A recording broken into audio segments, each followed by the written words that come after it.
In a Violent Nature is a film that most horror hounds have been drooling to see ever since the very intense looking trailer hit the YouTube. At last, we finally get a chance to see the world of a violent serial killer through the eyes of the serial killer. I mean, who would even want to watch something like that, right? The cool thing about this is that it was filmed beautifully throughout central Ontario, and it shows. I mean, the cinematographer in this film absolutely deserve all the kudos that they have coming to them, because they truly are a star of this film. This film opens up with a beautiful shot of nature.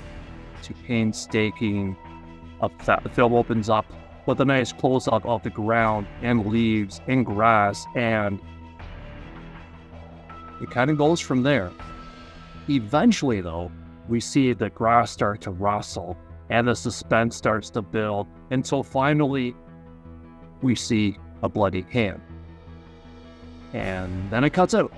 And we would, of course, find out later on that hand happened to be attached to an arm that was attached to a body that was attached to a serial killer who apparently, after 60 years of horrific crime spree, is really pissed off because somebody stole a locket of his and he needs to get it back for whatever reason. This guy would make Jason Voorhees roll around in his freaking grave for the amount of time it takes for him to simply plod along after his victims, that he doesn't really seem that enthusiastic about going after. The kill scenes themselves really aren't that exciting. You would think that in A Violent Nature, we get to see a lot more violence. I mean, a lot of the kills don't even happen completely on screen. You just kind of see the aftermath of it. I mean, there's a couple of occasions where it's like, eh, that was kind of cool. That looked like that sucked. But considering the amount of kids that he has in here at his disposal, you would think there'd be a lot more, well, violence in the nature. But instead, we get a lot of nature and a little bit of violence. The big tagline for this thing is a movie that's so scary you're going to puke, because apparently somebody puked while watching a really, really screener of this, although I would highly question they might want to avoid the concession stand and those day-old hot dogs the next time they go to see a movie, because you never know who's going to make them into the next byline. I've seen a lot of violent movies that were far more intense than this. It didn't puke. I might not change it because I watched too many of these movies, maybe, but hey, if you watch this film and you puked, crapped your pants, peed yourself, maybe a little bit of, upchuck the out of swallow back while watching this, you let me know. Now, there was one scene, I think this is maybe the one that they're talking about, that is pretty awesome, not gonna lie.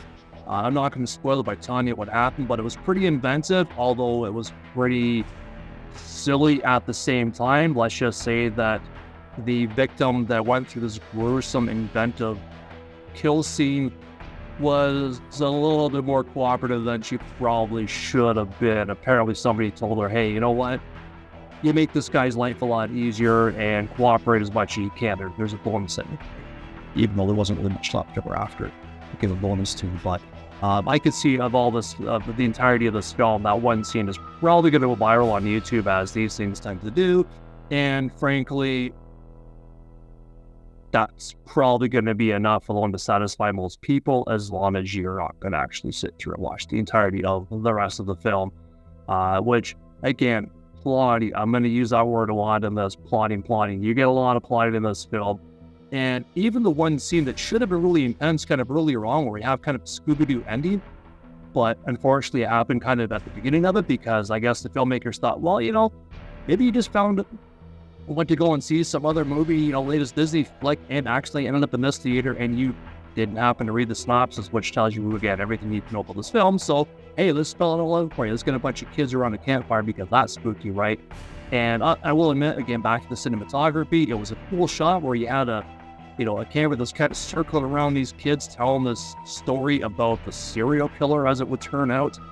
That was pretty spooky. That was pretty cool. The camera's going around these guys all Matrix-like, and around, and around, and around, plotting. And you kind of see through these kids' shoulders. Every once in a while, it's a nice close-up shot, so you see these kids in the way, and your vision's all blurred, and all of a sudden you see between their shoulders, and you see nature behind them, because they're in nature, they're in a forest, a cabin in the woods. And every moment now I thought, I'm going to see the big reveal. There's going to be a serial killer behind them, and he's going to rain bloody hell on them. This is exciting. except it stopped because nothing happens except this stupid, boring-ass story. It was completely unnecessary because essentially it took what I was able to read in the synopsis, took people 10 seconds to read the synopsis, and it just kept going and going and plotting. To the point where, will somebody just freaking kill somebody already? Are you going to love it? Maybe, if you love nature and a little bit of occasional bouts of violence and lots of plotting. But check it out. Enjoy the film, guys.